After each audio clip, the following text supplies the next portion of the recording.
Bom, vamos começar aqui o Em Ponto, então, trazendo para você a cúpula que acontece daqui a pouco na França, uma cúpula de emergência para tratar da segurança na Europa e do futuro da guerra na Ucrânia. O encontro ocorre depois de falas do vice-presidente americano J.D. Vance, que afirmou que a principal ameaça à União Europeia não é a Rússia, mas sim a liberdade de expressão. De Londres, vamos conversar com a Cecília Malan, que traz a expectativa para a gente dessa cúpula, Cecília. Preocupação enorme na Europa com o que representa a chegada de Donald Trump ao poder. Ficou muito evidente o tamanho do desafio com as falas de J.D. Vance. A Europa, que sempre teve essa sinergia, essa aproximação muito grande com os Estados Unidos, até no financiamento de órgãos multilaterais, até com a participação militar na OTAN, agora se vê numa posição muito vulnerável, sem esse apoio americano, inclusive para a resolução de conflitos, né? É realmente um momento muito complexo para o mundo, Cecília. Bom dia a você. Bom dia, Nilson, Mônica, bom dia a todos. Falando em sinergia, Mônica, eu e você aqui numa fina sintonia, eu, você e as flores, com a nossa escolha de cor hoje. Vamos lá, Nilcinho. Essa reunião em Paris foi convocada às pressas e começa hoje à tarde com os líderes dos países com maior peso militar: Reino Unido, França, Alemanha, Itália, Espanha, Polônia e Dinamarca. O secretário-geral da OTAN e o presidente do Conselho Europeu também estarão presentes. Os europeus ainda estão mordidos por não terem sido convidados pelos Estados Unidos para conversas com a Rússia sobre o futuro da Ucrânia. Eles também insistem que autoridades ucranianas estejam diretamente envolvidas nas negociações sobre o fim da guerra na Ucrânia. Parece óbvio, né? Mas nos próximos dias, o secretário de Estado americano Marco Rubio desembarca na Arábia Saudita para novas reuniões bilaterais com o governo russo, sem a presença de representantes de Kiev. O maior temor europeu é que qualquer acordo fechado entre Moscou e Washington seja uma rendição em vez de paz. E a Europa vai ter que deixar as diferenças políticas e econômicas de lado e apresentar uma frente unida nessa reunião em Paris, onde duas grandes questões serão debatidas: o aumento concreto nas despesas com a defesa, já que a Europa depende de um guarda-chuva de segurança fornecido pelos Estados Unidos desde a Segunda Guerra Mundial, e o futuro da Ucrânia, incluindo o potencial envio de tropas após um cessar-fogo. Hoje, o primeiro-ministro aqui do Reino Unido disse que está pronto e disposto a mandar soldados britânicos para um papel de manutenção da paz. Mas não deixa de ser um conceito controverso, que pode não ser popular entre os eleitores, ainda mais com tantas perguntas sem resposta. Quantas tropas cada país europeu teria que enviar? Por quanto tempo? E sob o comando de quem? Antes de devolver, queria só chamar a atenção para dois momentos da Conferência de Segurança que terminou ontem em Munique, na Alemanha. Primeiro, um vídeo do presidente da conferência que se emocionou ao reconhecer a defesa que muitos líderes europeus fizeram dos valores e princípios que compartilham. É esse que estamos vendo agora aí nas imagens. Christoph Heusgen afirmou que depois do discurso de J.D. Vance na sexta-feira, os europeus precisam temer que os seus valores comuns não são mais tão comuns assim. E para encerrar, um trecho da fala de Volodymyr Zelensky sobre um possível exército europeu. Vamos ouvir. Let's be honest, now we can't rule out the possibility that America might say no to Europe on issues that threaten it. Many leaders have talked about Europe that needs its own military, an army of Europe. And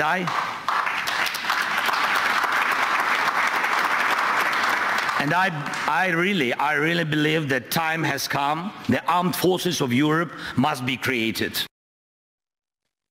Muito simbólica essa imagem, né, Mônica? Quero até rodar aqui de novo a imagem que a Cecília citou, né, do responsável ali, do diretor-geral dessa conferência em Munique, o Christoph Heusgen. Essa imagem, né, no discurso final, ele se emociona, tá aí a imagem. Não consegue acabar de falar. Não consegue acabar de falar, que mostra o tamanho do desespero, do desalento de uma Europa que está numa situação de muita fragilidade, e sem o apoio americano, que está tocando as negociações com a Rússia diretamente, virando as costas para essa participação europeia. A Europa, que vai ter cada vez um financiamento menor dos Estados Unidos do ponto de vista militar, do funcionamento de órgãos multilaterais tão simbólicos e fundamentais para a ordem mundial. É uma situação muito complexa. É um rompimento digamos, de uma aliança que vem desde o final da Segunda Guerra, né? E que agora os Estados Unidos resolvem dizer, e eu li isso em vários comentadores ligados ao governo Trump, que a Europa deve tudo aos Estados Unidos, deve a sua reconstrução, o plano Marshall, deve o efeito das suas bases militares lá, e que o dinheiro enorme que o gasto proporcional ao PIB que os Estados Unidos têm com segurança, embora tenha bases, o gasto seja grande, porque tem bases no mundo inteiro, grandes forças navais do Pacífico, enfim, o gasto deles realmente é muito grande. Mas parece que a pinimba americana é com a Europa, porque no discurso de J.D. Vance, que deu tanta controvérsia, que chocou de fato os europeus, porque ele foi lá dizer para os europeus que a democracia deles estava acabando, que não havia mais sentido, que faltava a liberdade de expressão. E como exemplo da liberdade de expressão, ele usou exatamente as leis alemãs que inibem o uso de slogans nazistas em campanhas políticas por partidos políticos. Como você tem lá o partido neonazista em segundo lugar na eleição, contido pelas leis, ele diz que isso é um absurdo, isso é contrário à democracia. Portanto, ele vai dentro dos principais valores europeus, que são os valores aprendidos duramente em duas guerras, justamente para fazer esse discurso. A Cecília quer comentar mais, porque ela lá do ponto de vista da Europa tem a sensibilidade de como isso pegou aí, particularmente no Reino Unido, né? Eu queria só chamar a atenção para uma frase de um analista britânico falando hoje cedo, sendo entrevistado na televisão daqui, dizendo assim, sobre o discurso do vice-presidente americano J.D. Vance em Munique, na Alemanha. É um discurso que poderia ter sido escrito e lido por Vladimir Putin. Eu acho que isso diz tudo, né? Aliado, Estados Unidos, país aliado, vindo para a casa dos europeus e dizendo diante deles, criticando a democracia deles diante dos europeus reunidos ali naquele plenário. É impressionante essa repercussão de que Vladimir Putin deveria estar muito contente e satisfeito com esse discurso do vice-presidente americano.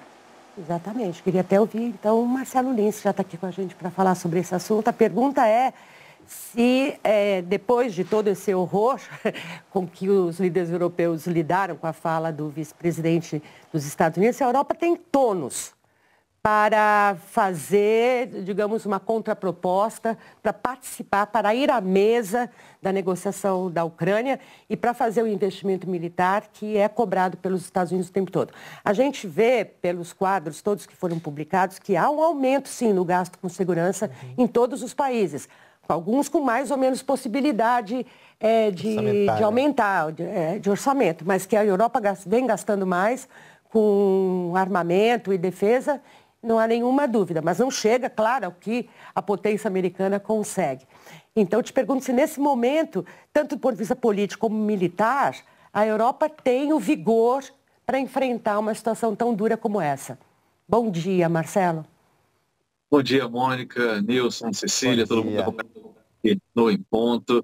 Pois é, eu estava lendo até mais cedo um pouquinho uma matéria no Guardian, em inglês, aí da Cecília, que falava que o objetivo dessa reunião de hoje em Paris, convocada às pressas, anunciada inicialmente pelo governo da Polônia e não mesmo pelo governo francês, para a gente ver como essa pressa era algo que fez com que os preparativos fossem realmente algo meio desorganizado, assim.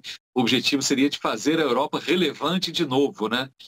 Numa brincadeira, parafraseando o slogan americano de fazer grande de novo, né? Agora é para fazer a Europa relevante de novo. Essa que é a questão, porque esse discurso de J.D. Vance foi um pé na porta dos Estados Unidos, né? Foi um pito que os europeus levaram em casa do vice-presidente dos Estados Unidos.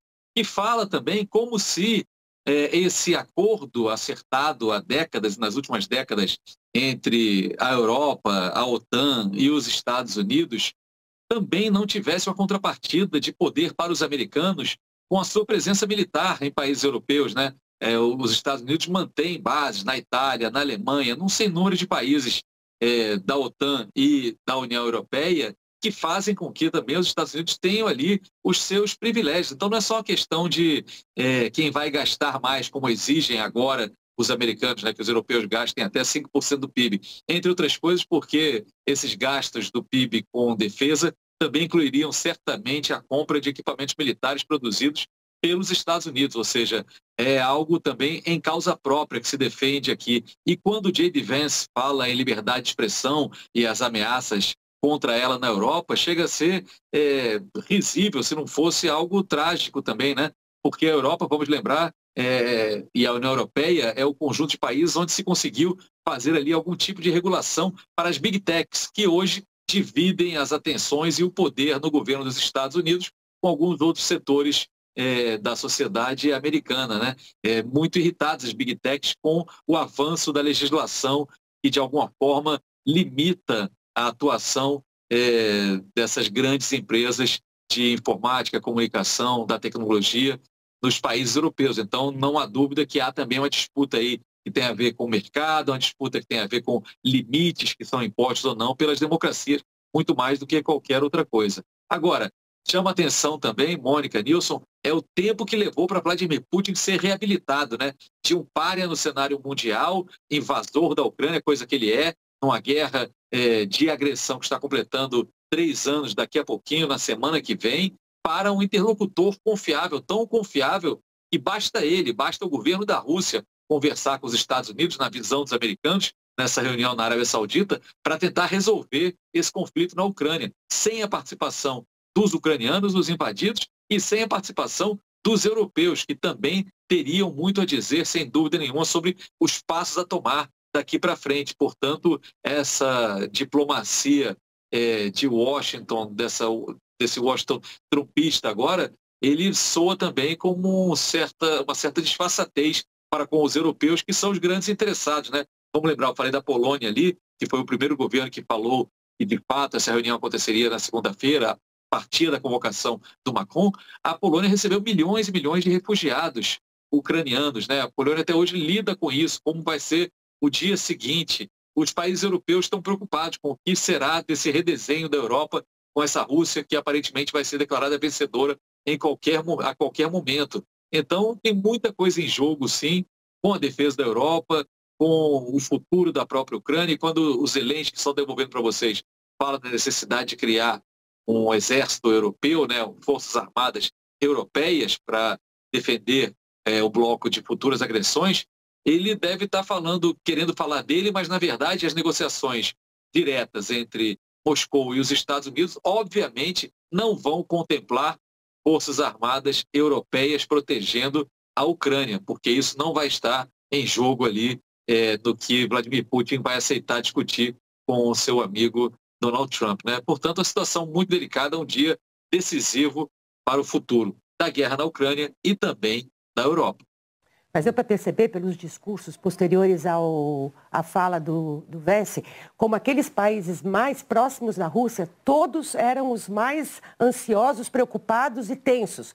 Eu li grandes análises de parlamentares da Estônia, da Lituânia, da Letônia, da Polônia, particularmente os poloneses, que embora tenham um governo de direita, nenhuma dúvida sobre qual é o alinhamento lá do partido no poder, porém não trumpista. Ao contrário, a Polônia tem trauma suficiente para saber que com a Rússia não dá para fazer nenhum acordo. Eles sabem o que significa acordos envolvendo a Rússia desde a União Soviética e a Segunda Guerra.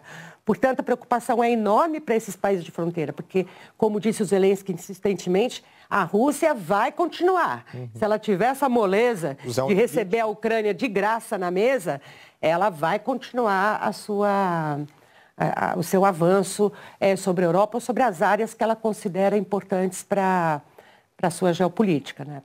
E tem uma questão que é Você quer complementar, Cecília? A Cecília também participa aqui, porque ela tem bastante a acrescentar, né, Cecília? Imagine que você passou o fim de semana inteiro acompanhando esse debate todo. Claro, mas é só porque vocês falavam da Polônia, o país é um dos únicos a atingir quase 5% do PIB em gastos com segurança e com defesa. Aumentou bastante nos últimos anos e é um dos poucos que chega próximo desse prazo delimitado por Donald Trump. O Reino Unido, por exemplo, se esforça a chegar a 2,5%. Então está muito atrasado. E ontem mesmo um ex-militar do exército britânico disse que o Reino Unido não tem tropas suficientes para mandar o número necessário para a Ucrânia e que o exército britânico está desgastado, na palavra dele. Então o desafio é absolutamente fenomenal, não só de aumentar a ajuda à Ucrânia nesse momento, como também de fortalecer os próprios exércitos nacionais.